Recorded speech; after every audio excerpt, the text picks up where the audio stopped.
Karena gampang sekali membedakan antara dongeng dengan karamah, saudara. Karamah itu kejadian luar biasa atau kemuliaan yang diberikan oleh Allah kepada seorang wali gitu. Nah, ya. Kalau dongengnya dongeng cerita. Kalau dibilang dongeng juga nggak bisa. Kenapa ya? Karena dongeng itu ada juga dongeng nggak menyesatkan. Ini dongeng menyesatkan bawa Nabi gitu. Misalnya dongeng kancil sama serigala, si kancil sama harimau. Ini dongeng kayak dia sama Rasulullah gitu. Ini parah nih. Ini pasti tahu sama kalian semua. Kalau yang namanya karomah itu, apabila dia menceritakannya, menimbulkan ketakwaan dan keimanan bagi umat. Mengesahkan Allah. Itu tujuan daripada menampakkan karomah itu. Semakin kagum kita kepada Allah ketika kita mendengar cerita karomah. Ini cerita karomah, tetapi untuk mengagung-agungkan hamba, untuk mengagungkan seorang umat. Atau nggak ada orangnya, mengagung-agung kepada selain Allah. Itu nampak ketahuan sekali, ini kebocorin. Disitulah ketahuan kalau itu dongeng. Kalau cerita menimbulkan kekaguman kita kepada sosok, apalagi sok-sokan, itu bukan karomah, saudara. Tetapi ketika kita mendengar ceritanya, kemudian kita bertambah keimanan kita kepada Allah, bertambah keyakinan kita terhadap Islam, kagum kita akan kebenaran Al-Quran, itu karomah, saudara. Ini kita harus mengagumi datuk dia. Siapa datuk dia itu? Ceritalah yang benar, ceritalah apa yang dikatakan oleh Nabi atau riwayat-riwayat di masa Rasulullah. Kita nggak mungkin mengolok-ngolok. Itu kayak kerjaan misionaris bersorban itu. Mau menteri agama, mau orang turun dari langit pun, mau keluar dari perbumi pun, mau menteri agama pun bilang kita harus percaya, gua kagak percaya. Nggak dongeng lagi. Nggak ada yang percaya kalau nggak dongeng. Nggak masuk cuan. Beginilah nasib-nasabku yang kini sedang menimpa padaku. Nggak gendongeng. Dapurnya nggak ngebul. Kalau mendongeng, banyak nggak percaya. Begitulah nasib diriku yang kini sedang menimpa padaku. Makanya aku bilang, Abuya itu ada Abuya satu itu, nama pondok pesantrennya Tuyul Adawiri itu, Abuya Bahar. Itu dia tekankan kepada murid-muridnya jangan membelakangi dia. Bayangkan kalau ketemu sambil bawa motor, udah nggak ada gigi atrek. Motor, nggak ada gigi atrek. Mundur sudah. Motornya mundur. Ta'zim ke guru ada tata caranya. Itu yang diajarkan, tata cara yang benar. Kalau harus mondok begitu, kayak ajaran si Bahar itu, gue lebih bagus nggak mondok. Ngapain mondok jadi budak? Ngapain mondok jadi orang terjajah? Ajarkan, kita mondok biar cerdas. Kita mondok biar kedepannya kita punya harga diri. Kan begitu tujuannya. Biar dapat ilmu, bisa dihargai oleh orang, bisa bermanfaat untuk agama, negara, dan seterusnya. Terutama bagi diri kita sendiri dan keluarga. Ini di pondok malah jadi bodoh. Karena pondoknya pembodohan yang diajarkan. Jadi kita tidak boleh juga menyamaratakan bahwa semua pesantren itu melakukan feodalisme. Nah, contoh seperti kejadian ada pesantren yang ambruk kemarin. Nah, itu dicari-cari kesalahan. Nggak boleh. Nggak dongeng lagi. Dapur nggak ngebul. Ngedongeng lagi. Banyak yang ngebuli. Beginilah nasib-nasabku yang kini sedang menimpa padaku. Kenapa sekarang nggak dongeng lagi? Sudah ketahuan. Kalau itu kebenaran, lanjut. Karena dia sendiri pun tahu kalau itu dongeng. Gede brus. Makanya nggak lanjut. Nah, gampang kan? Gampang nandainnya, saudara. Walaupun ada yang membuli, ada yang menghina, ada yang tidak percaya, kebenaran harus disampaikan. Kenapa nggak disampaikan lagi? Justru pembelaan atas dirinya, karena nggak benar. Lanjut tidak, sudah ada. Kira-kira lawan tidak, sudah ada. Lawan tidak. Ketika dilawan, pengajian dibubarkan, sudah ada. PKI sudah parah. Model-model kayak gitu, aduh, nggak nahan aku, Bang. Istananya menjadi istana iblis. Orang ngaji dibilang iblis. Aduh. Orang ngaji dibilang iblis. Syuhrah wal istifadah di kalangan keluarga sendiri, lucu ya. Saya orang baik kan? Tanya sama adik saya. Saya orang baik kan? Tanya sama emak saya. Saya orang baik kan? Saya tanya sama bapak saya. Bapak saya pun belum tentu jawab iya. Nah, mereka sepakat syuhrah wal istifadah. Heran saya. Ngakunya pemuka agama. Lihat orang lain musibah, senang. Lihat orang lain musibah, jadi kebanggaan. Kalian jangan, saudaraku, sahabat-sahabat TJ semuanya. Ketika kalian ada lihat orang meninggal, baik dia mubahalah ataupun bukan, baik dia lawan kita, apalagi teman kita, jangan ketawain. Jadikan itu sebagai pelajaran untuk kita. Jangan kalian ketawain ada orang musibah, ada orang meninggal, ada orang kecelakaan. Jangan. Seburuk-buruknya manusia, pasti ada sisi baiknya. Itu sampai dibilang feodalisme, tetapi mengatasnamakan pesantren, di situ saya nggak setuju. Tetapi penerapan cara-cara feodalisme itu ada. Nah, ada cara-cara feodalisme itu ada memang. Itu yang perlu kita lawan. Hari ini sudah 2025. Nah, beberapa 1000 tahun yang lalu, 1400 tahun yang lalu sudah dibebaskan dari perbudakan. Datang Belanda memperbudak kita, melakukan hal-hal seperti itu. Maka harus kita lawan itu. Ngapain kita jongkok-jongkok depan orang, ngesot-ngesot depan orang? Kita ini manusia. Manusia yang berdiri tegak dengan kepala yang ada otaknya di atas ini, di paling atas tuh. Kecuali di depan, di hadapan Sang Maha Pencipta. Kan begitu. Menghormati kan ada cara lain. Nggak harus begitu, saudari. Tidak boleh membelakangi guru, bukan cara begitu. Ketika dipanggil, makanya banyak bahasa-bahasa ulama-ulama terdahulu itu yang sifatnya teka-teki. Apalagi bahasa Al-Quran teka-teki.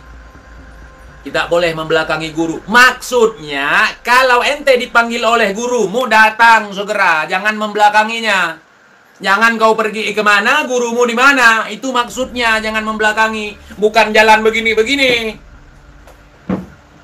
Jadi, gara-gara orang yang nipu berkedok pesantren, yang berperilaku seperti itu, feodalisme, tapi berkedok pesantren, akhirnya imbasnya ke pesantren. Makanya kita lawan hal yang seperti ini. Sama-sama yuk kita lawan. Sekarang gampang sekali, tinggal pakai perban di kepala sampai 7 lapis, ngaku-ngaku cucu Nabi, ngaku-ngaku ulama, apa yang dia buat tidak bisa disalahkan. Pikiran nggak jalan, taunya cuan. Ente kok kayak gitu? Siapa lu? Lucu, orang mau diingatin nanya, siapa lu? Kalau mau diingatin, lihat apa yang diomongkan ke dia, apa yang dibicarakan dia, apa isi omongannya, apa isi kritikannya. Jangan tanya siapa dia. Kalau kritikan dia bagus, ambil. Makanya kita harus selektif. Cari pesantren-pesantren yang memang mendidik anak-anak. Membawa anak-anak menjadi cerdas. Itu kan dididik mental jongos. Sampai kapanpun jadi jongos itu. Pertama jadi jongos gurunya. Kemudian jadi jongos pejabat. Jangan. Terus ngapain kita? Teriak-teriak bangsa yang merdeka. Kita lah orang-orang yang merdeka. Gimana mau mengisi kemerdekaan? Kalau terus bergulir itu. Dulu bapak dia, kakek dia dulu jongos. Turun bapak dia jongos. Dia lagi sekarang jongos. Nanti anak dia jongos. Cucu dia juga jongos. Jadilah bangsa jongos selamanya. Tolong teman-teman. Difikirkan, dicerna apa yang omongin hari ini. Gitu. Jadi cerita dongeng ini kan udah nggak ada lagi. Nggak ada lagi di media sosial gitu. Dulu netizen, aduh, gue bully ya kan, gue bilang, mana ada itu, langsung gue dibully, merame, gue komen, bual aja itu, ente masuk neraka, TJ, ente siapa? Aduh, sekarang kok banyak yang ikut jejak gue ya. Alhamdulillah. Artinya pemikiran kita telah dibukakan oleh Allah Subhanahu wa taala. Gue bilang masalah ngesot, waktu masalah perdukunan gue bahas, ngapain kan ngesot-ngesot depan manusia, gue bilang. Ngapain kan jalan-jalan bebek depan manusia? Semua marah sama aku. Mau dia sakit hati, mau dia sakit jiwa, nggak ngurus gue. Ini bukannya mencerdaskan umat, bukannya memberikan edukasi yang memang bisa membuka pemikiran-pemikiran anak-anak muda gitu. Justru malah cerita-cerita dongeng untuk kepentingan pribadi, supaya datuk-datuknya diziarahi, supaya ada yang masukkan donasi. Kita bukan iris, saudara. Enggak iris sama sekali. Cerita Nabi tawaf di Surabaya. Ampun, saudara. Ente nggak percaya mimpi TJ? Enggak gue. Apalagi mimpi orang nggak jelas. Terus Nabi mendapatkan wahyu, ada juga yang melalui mimpi. Itu kan Nabi, bukan lu. Kalau cerita lu kagak ada buktinya. Kagak ada datanya juga. Maksa kali. Sesuatu yang sifatnya memaksa, curiga kita. Patut dicurigai. Sesuatu yang memaksakan, patut dicurigai itu. Karena ajaran agama kita tidak memaksa. Pelan-pelan, pelan-pelan, pelan-pelan, pelan-pelan gitu. Nggak ada anak baru lahir diwajibkan sholat, anak baru lahir diwajibkan puasa, nggak ada. Pelan-pelan. Orang sakit, ya kan? Nggak sanggup dia berdiri, diwajibkan harus berdiri, nggak sanggup berdiri, duduk, nggak sanggup duduk sambil tiduran, nggak sanggup sambil tiduran, isyarah, nggak sanggup isyarah berarti udah mati, nggak wajib lagi sholat, kan begitu? Dipermudah, agama ini mempermudah. Hidup kita di dunia mudah supaya indah nanti di yaumil qiyamah, di akhirat, di dalam surga, saudara. Siapa ente? Aduh, Rasulullah tawaf di apa? Di Surabaya. Rasulullah ziarah ke Datuk aneh. Hebat kali Datuk ente ya. Tak malu kalian cerita-cerita kayak gitu. Sekarang udah mulai malu ya. Mulai malu apa takut? Sekarang udah berbondong-bondong ngomong. Beliau tidak ngomong. Beliau nggak pernah ngomong. Beliau udah mati, gimana mau ngomong? Ya, ngomongan kalian ini. ODGJ diarak-arak ya kan bang? DGJ harusnya rumah sakit. Nggak keluar-keluar. DGJ tempat kalian itu jadi wali heran gue. Aduh, kalau di Aceh ODGJ itu dibawa ke rumah sakit.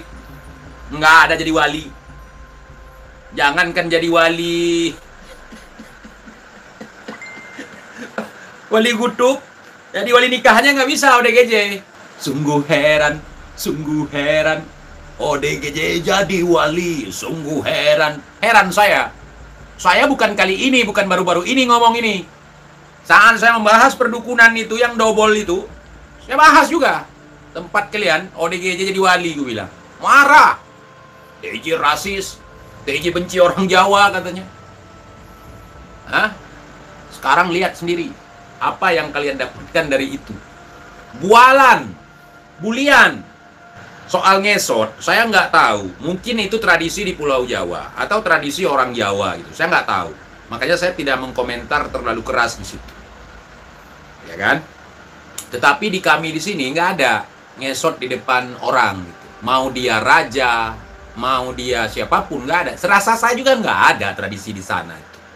Itu tradisi masa-masa kolonial setahu saya. Tradisi di masa-masa kolonial itu memperbudak orang gitu. Nah, meninggikan dirinya dibandingkan orang ini. Di sini depan raja pun biasa aja, paling ya menghormati biasa aja.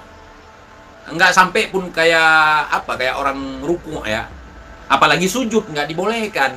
Karena kalau nggak gitu dikatakan nggak sopan, nggak berakhlak, kan lain. Nggak beradab, enggak.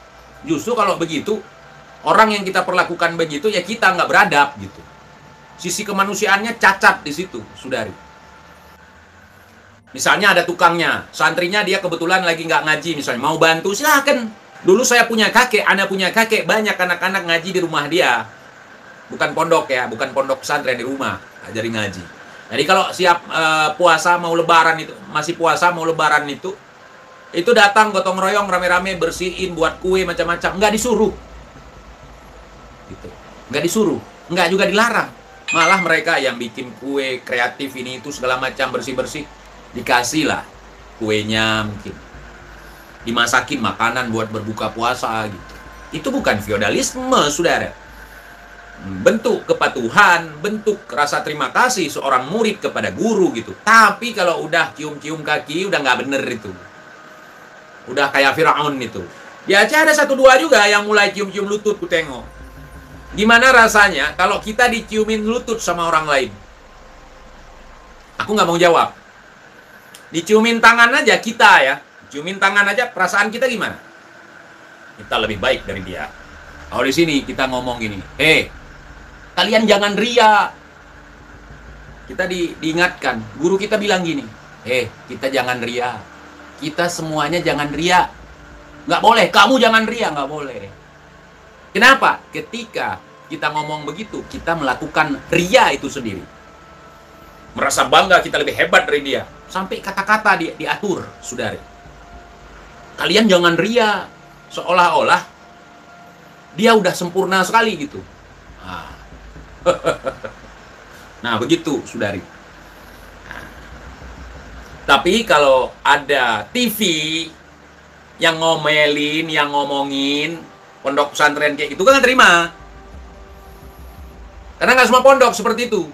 Kita sering melihat tayangan dari konten-konten orang lain, di mana banyak diangkat cerita-cerita dongeng Habib di masa beberapa waktu yang lalu, yang kemudian di-framing seolah-olah kita mencari-cari kesalahan gitu.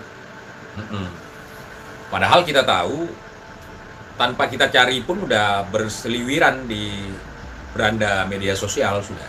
Kenapa cerita-cerita Datuk Ane udah nggak ada sekarang? Kalau kebenaran kok nyerah, berarti ente tahu kalau itu salah. Lah kalau kita yakin akan kebenaran, pasti akan memperjuangkan terus sampai titik darah penghabisan. Dulu waktu TIJ ingatin gitu, gue ingatin beberapa orang, gue bilang, Habib, gue bilang, bukan habaib, bukan Habib, habaib, itu jamak. Gue maksudnya nggak mensamaratakan semua gitu. Protes mereka, biar gue dibenci sama umat gitu. Bisa di framing gue pembenci habaib gitu. Sekarang ceritanya udah nggak laku gitu. Laku bagi sekelintir orang gitu. Sekelintir orang yang halu laku tuh. Cerita rantai emas, cerita belajar Quran di kubur. Aduh, katanya sih paling alim. Bab begituan aja dobol, saudari. Tanya dobol mulu. Sekarang udah berhenti ya kan? Berarti ada manfaat dong tesis kayak Imaduddin Usman Al-Bantani. Bermanfaat sekali. Aduh, cerita dongeng Datuk udah hilang ya. Insya Allah, saudari. Insya Allah. Saya nggak habis pikir, saudari. Katanya sih kebenaran. Kita yang kagak paham. Kenapa Bang Lah marah? Kalau kita yang nggak paham, tinggal kasih paham aja. Bukan ngamuk-ngamuk, saudari. Kasih paham kalau orang nggak paham. Ini makin ngamuk, curiga gue. Biasanya kan kalau penipu gitu kan, kalau ketahuan ngamuk-ngamuk. Orang nggak percaya ngamuk-ngamuk. Aduh, dobol. Dongeng pun maksa kali untuk dipercaya. Gue sampai kapanpun nggak akan percaya dongeng kalian tuh. Mau kalian bungkus dengan garomah, mau kalian bungkus dengan kealiman, itu dongeng. Bohongan itu. Gua takut mempercayai kalian itu, cerita-cerita kalian itu jadi musyrik. Karena cerita dongeng. Ketika kita kritik nggak boleh. Akhirnya menjilat. Gitu. Kalau kita nggak menjilat, kita di framing. Nggak masuk surga lah, ini seolah-olah surga punya emak bapaknya. Gua kalau salah tetap salah, siapapun pelakunya. Mau dia ngomong nggak masuk surga, mati, su'ul khatimah, entah apa persetan dengan itu omongan dia. Kan bukan omongan Tuhan.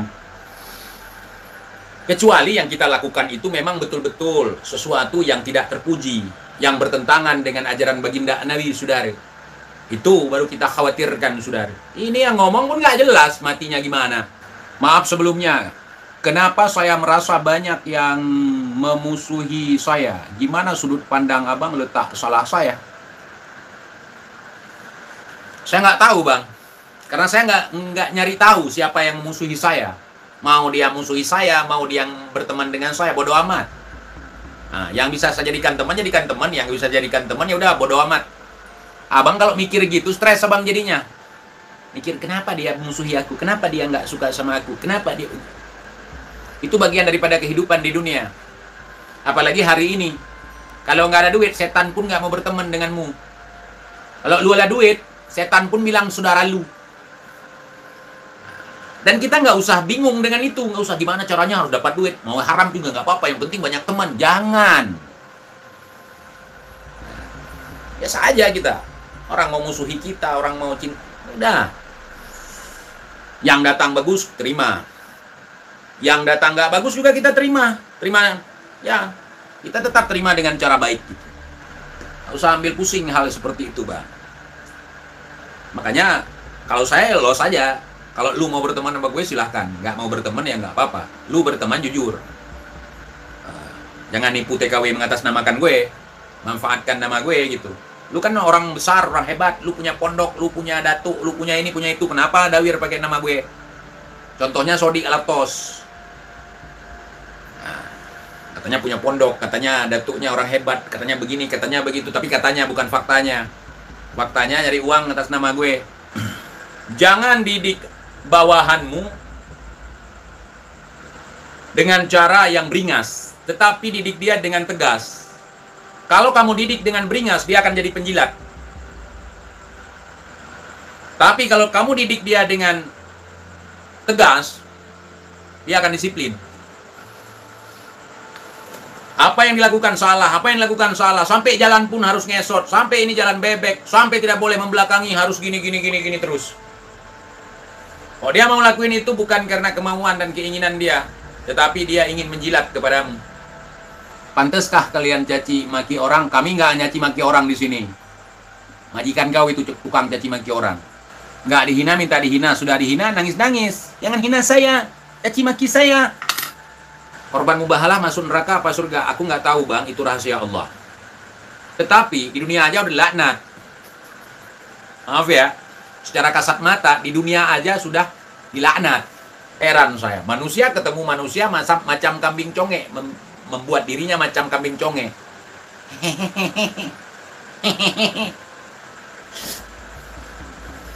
Menjilat agar bisa masuk surga jauh-jauh. Jadi gitu, saudara. Jangan kita menghambakan diri kepada manusia. Jangan. Itu sifat-sifat jongos, saudara. Berdirilah tegak di atas muka bumi ini, saudara. Kita diciptakan dua kaki untuk berdiri tegak. Otak kita di kepala. Kenapa ditaruh paling atas? Supaya kita bisa tegak. Jangan membusungkan dada. Nggak apa-apa membusungkan dada. Maksudnya itu teka-teki lagi. Jangan kamu sombong. Membusungkan dada nggak apa-apa. Kamu jangan sombong. Kita nggak begini juga. Paham? Yang dimaksud jangan membusungkan dada itu jangan sombong. Janganlah berpakaian yang memanjang. Itu terkesan sombong. Bukan berarti pakai celana ponggol. Itu banyak teka-teki. Cuman salah diartikan.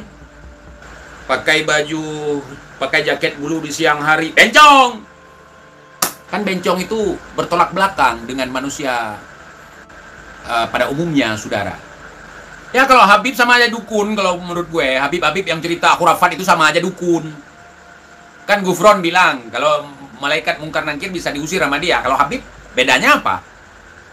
Maka kita didik anak-anak sopan santun yang bagaimana, akhlak yang bagaimana, adab bagaimana, gitu. Supaya tidak salah kaprah. Ya, supaya tidak salah kaprah, salah dalam praktik, akhirnya merugikan diri sendiri. Coba lihat. Aku kalau ngelihat ada makhluk Allah, ada manusia, ketika jumpa pejabat, sial kali nih orang tingkatku. Sial kali nih manusia. Biasa aja. Mampir, Pak. Dari mana, Pak? Oh, saya habis belusukan. Silakan, Pak. Ya tawarin kopi. Jangan nunggu ditawarin kita. Nanti harapan kita dia yang akan membayar gitu. Kalau kalau datang misalnya, tiba-tiba ada belusukan pejabat ke kampung gue traktir minum, walaupun nanti dia yang bayar, tapi gue nggak hilang harga diri di depan dia.